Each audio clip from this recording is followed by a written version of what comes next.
ನಮಸ್ತೆ ಎಲ್ಲ ವೀಕ್ಷಕರಿಗೂ. ಇವತ್ತಿನ ರೆಸಿಪಿ ಕೊಬ್ಬರಿ ಎಳ್ಳಿನ ಮಿಠಾಯಿ ಮಾಡುವ ವಿಧಾನ. ಇದಕ್ಕೆ ಬೇಕಾಗುವ ಪದಾರ್ಥಗಳು: 2 ಬೌಲ್ ತೆಂಗಿನಕಾಯಿ ತುರಿ, 1 ಬೌಲ್ ಬೆಲ್ಲ, 1 ಟೀ ಸ್ಪೂನ್ ಏಲಕ್ಕಿ ಪೌಡರ್, 4 ಟೇಬಲ್ ಸ್ಪೂನ್ ಎಳ್ಳು, 1 ಟೇಬಲ್ ಸ್ಪೂನ್ ಗಸಗಸೆ. ಮಿಕ್ಸಿ ಜಾರಿಗೆ ತೆಂಗಿನ ತುರಿಯನ್ನು ಹಾಕಿ ತರ್ತರಿ ಮಾಡಿಕೊಳ್ಳಬೇಕು. ಇದೇ ರೀತಿ ಎಲ್ಲವನ್ನು ತರ್ತರಿ ಮಾಡಿಕೊಂಡು ದಪ್ಪ ತಳದ ಪಾತ್ರೆಗೆ ಹಾಕಿಕೊಳ್ಳಬೇಕು.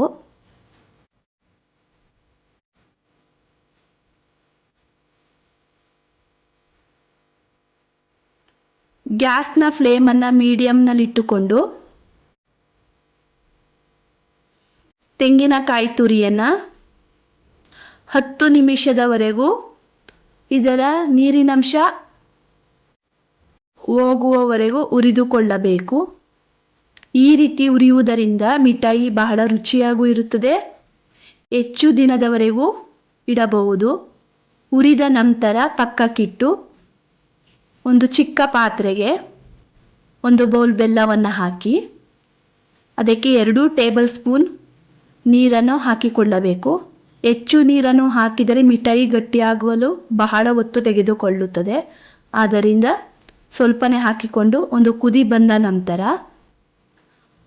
ಹುರಿದುಕೊಂಡ ತೆಂಗಿನಕಾಯಿಯ ಜೊತೆ ಶೋಧಿಸಿಕೊಳ್ಳಬೇಕು. ಈ ರೀತಿ ಶೋಧಿಸುವುದರಿಂದ ಬೆಲ್ಲದಲ್ಲಿರುವ ಕಸ ಕ್ಲೀನ್ ಆಗುತ್ತದೆ. ನಂತರ ಕಾಯಿ ತುರಿ ಮತ್ತು ಬೆಲ್ಲದ ಪಾಕವನ್ನು ಮೀಡಿಯಂ ಫ್ಲೇಮ್ನಲ್ಲಿ ಹೀಗೆ ಮಿಕ್ಸ್ ಮಾಡಿಕೊಂಡು ಹೀಗೆ ಕೈ ಆಡಿಸಿಕೊಳ್ಳಬೇಕು 10 ನಿಮಿಷದವರೆಗೂ.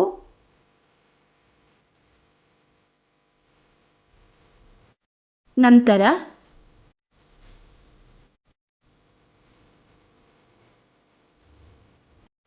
ಒಂದು 5 ನಿಮಿಷ ಹೀಗೆ ಲೋ ಫ್ಲೇಮ್ನಲ್ಲಿಟ್ಟು ಬೇಯಲು ಬಿಡಬೇಕು. ನಂತರ ಇದಕ್ಕೆ ಏಲಕ್ಕಿ ಪೌಡರ್, ಹುರಿದ ಎಳ್ಳು, ಹುರಿದ ಗಸಗಸೆ ಹಾಕಿ 2 ಟೇಬಲ್ ಸ್ಪೂನ್ ತುಪ್ಪವನ್ನು ಇದೇ ಸಮಯದಲ್ಲಿ ಹಾಕಿಕೊಂಡು ಚೆನ್ನಾಗಿ ಮಿಕ್ಸ್ ಮಾಡಿಕೊಳ್ಳಬೇಕು. ಹೀಗೆ ಕೈ ಆಡಿಸುತ್ತಾ ಹೋದಂತೆ ಮಿಠಾಯಿ ಗಟ್ಟಿಯಾಗಲು ಪ್ರಾರಂಭವಾಗುತ್ತದೆ. ಪಾತ್ರೆಯ ತಳಕ್ಕೆ ಅಂಟುವುದಿಲ್ಲ.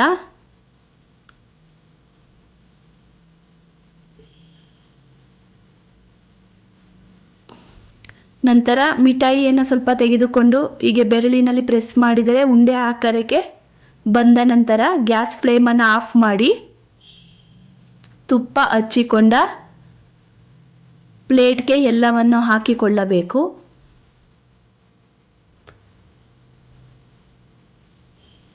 ಬಟ್ಟಲಿನ ತಳಕ್ಕೆ ತುಪ್ಪವನ್ನು ಹಚ್ಚಿ ಫ್ಲಾಟ್ ಆಕಾರಕ್ಕೆ ಮಾಡಿಕೊಂಡು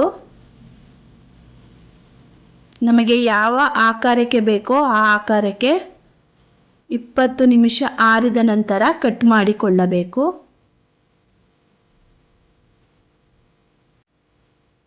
ಕಟ್ ಮಾಡಿ 2 ಗಂಟೆ ಮಿಠಾಯಿ ಸೆಟ್ ಆಗಲು ಬಿಡಬೇಕು.